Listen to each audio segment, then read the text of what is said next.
Ha habido mucha gente en el pasado, hay actualmente mucha gente así y habrá, mientras la humanidad siga existiendo, personas que piensan de esta forma. Siempre que buscan a Dios, encuentran una razón para no creer en Él.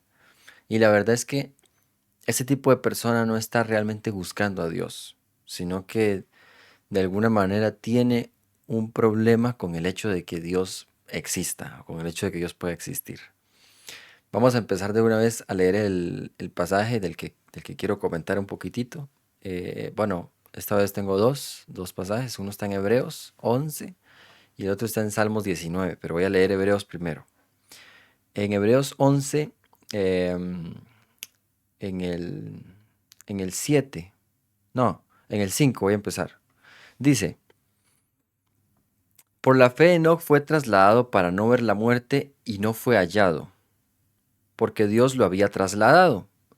Antes de su traslado recibió testimonio de haber agradado a Dios. Y sin fe es imposible agradar a Dios, porque es necesario que el que se acerca a Dios crea que Él existe y que es galardonador de los que le buscan. Bueno, en este pasaje, en Hebreos 11, nos están hablando acerca de las promesas y de los héroes de la fe. Y nos mencionan a Enoc, ¿verdad? La historia de Enoc en el Antiguo Testamento habla de un hombre que eh, Dios se agradó mucho de él y terminó siendo tanto ese agrado que, bueno, Enoc, la Biblia cuenta que no falleció, sino que simplemente l- caminó con Dios. O sea, como quien dice, Dios se lo llevó. Muy bien.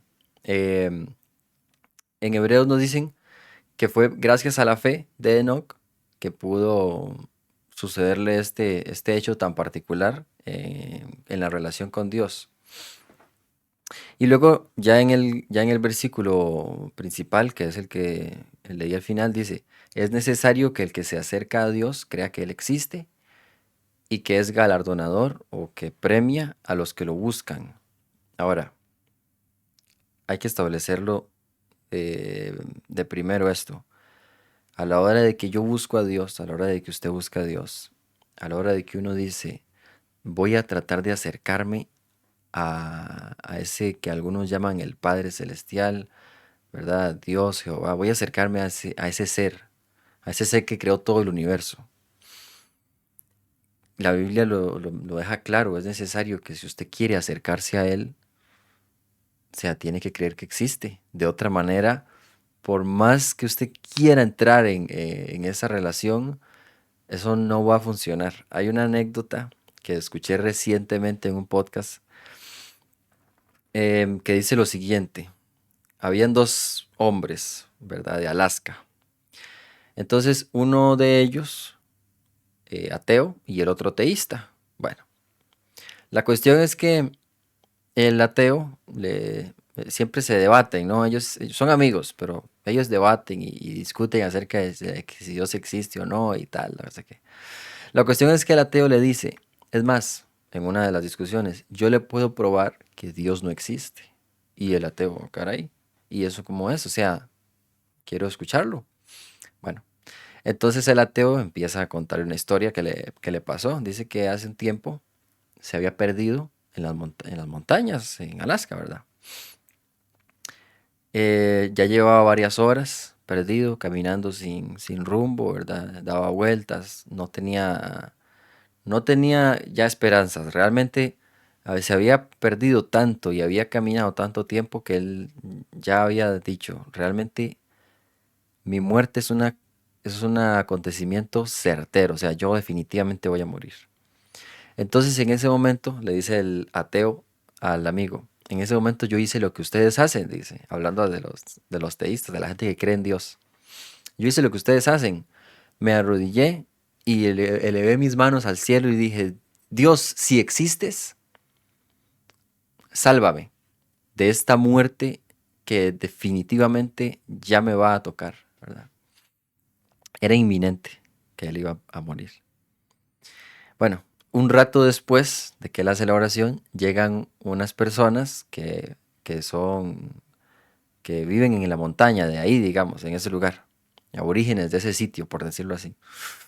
Y entonces lo arropan, ¿no? Lo cuidan, lo recomponen, le dan alimento y todo, y le preguntan, ¿y usted para dónde va? Tal, no sé qué. Ya le dan un cambio de ropa y eso. Y el hombre coge rumbo, porque ellos le indican la dirección por donde tiene que ir para llegar a su casa, ¿verdad?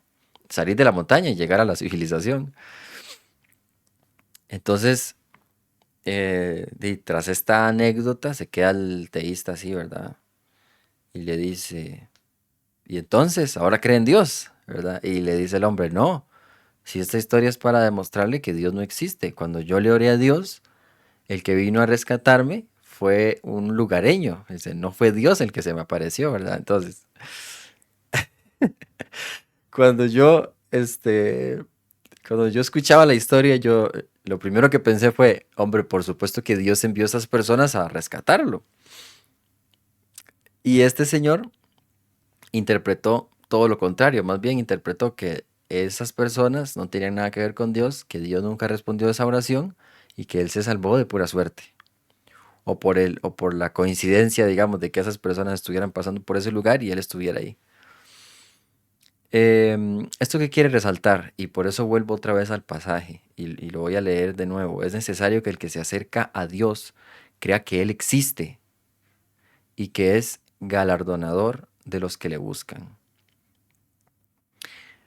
Para una persona que ya tomó una postura definitiva, que ya tomó una decisión, que ya no tiene vuelta atrás, qué difícil es presentarle evidencias de la existencia de Dios, em, si no las va a tomar. O sea, ya tiene un condicionamiento. Yo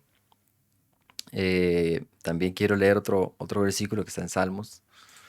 Entonces dice que en Salmos 19, las obras y la palabra de Dios dice. Al músico principal, Salmo de David, los cielos cuentan la gloria de Dios, y el firmamento anuncia la obra de sus manos. Un día comunica su mensaje al otro día, y una noche a la otra declara sabiduría. No es un lenguaje de palabras, ni se escucha su voz, pero por toda la tierra salió su voz y hasta el extremo del mundo sus palabras. En ellos puso un tabernáculo para el sol, y éste, el sol, como un novio que sale de su dosel. El dosel, lo tuve que buscar, el dosel es esa cosilla que le ponen a las camas, como para que no se metan los zancudos. Es como una especie de adorno que se le ponen a las camas. Eh, Se alegra como un valiente que emprende la carrera.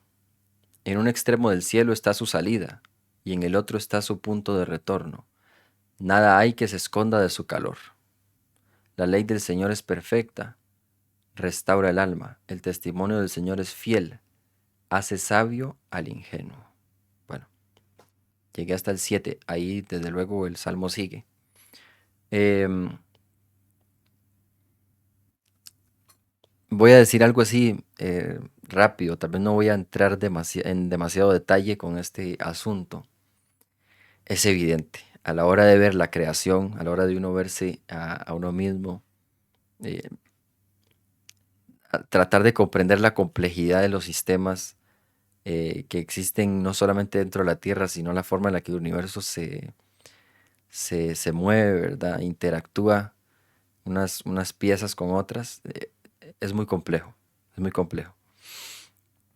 Em, el salmista dice, los cielos cuentan la gloria de Dios y el firmamento anuncia la obra de sus manos. Hombre, claro. O sea, si yo veo el universo, la forma en que funciona, si yo veo inclusive un propio sistema, bueno, el cuerpo humano, ¿verdad? Que es un sistema impresionante, pero no solo el cuerpo humano, sino están todos los animales, todos los demás eh, ecosistemas que se conforman de individuos, que forman grupos, que, ¿verdad? Se va haciendo cada vez más compleja esta red. Yo, yo encuentro imposible eh, negar la existencia de un creador, en definitiva. El mensaje es este, entonces, ¿no? Para ya amarrar las ideas y dejar esto aquí para que podamos meditar en eso. Si uno dice, yo quiero acercarme a ese creador, está bien, yo veo el universo, yo digo, sí, definitivamente hay alguien ahí. O sea, hay algo grande que diseñó todo esto y yo quiero acercarme a ese alguien. Es importante, es necesario que creamos que Él existe y que está viendo, que está prestando atención, porque lo está haciendo. Y Él está esperando a que lo incluyamos en nuestras vidas. También, ya como punto final, ya como punto final, decir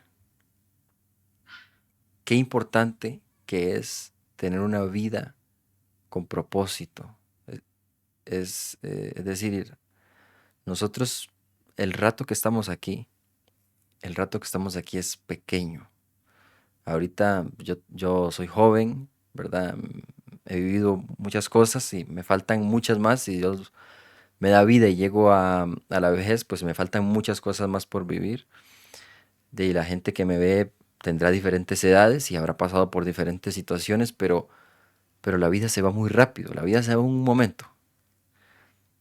Y en este rato, en este parpadeo que estamos aquí, tenemos que encontrarle un significado a esta vida. No podemos solamente levantarnos por la mañana, cumplir con los deberes y acostarnos a dormir y al día siguiente lo mismo y lo mismo y lo mismo. O sea, realmente hay algo grande que, que nosotros podemos hacer. Podemos contribuir a un proyecto, a una causa que realmente sea trascendente, o sea, que deje una huella, que deje un legado en esta vida.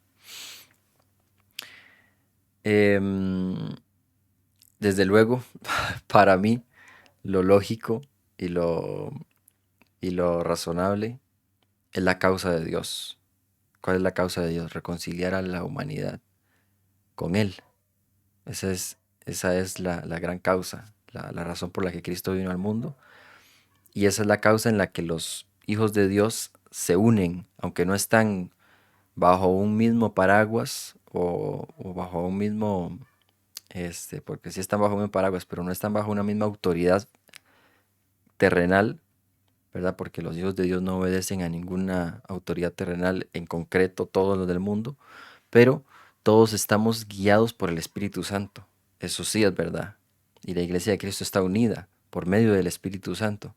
Es el que va tejiendo la red y alcanzando los objetivos planteados en el plan de Dios. Pero bueno, esa es mi postura personal. Lo que yo sugiero, desde luego, es que nos sumemos a esa causa. Pero en definitiva, hay que buscarle un propósito digno a esta vida.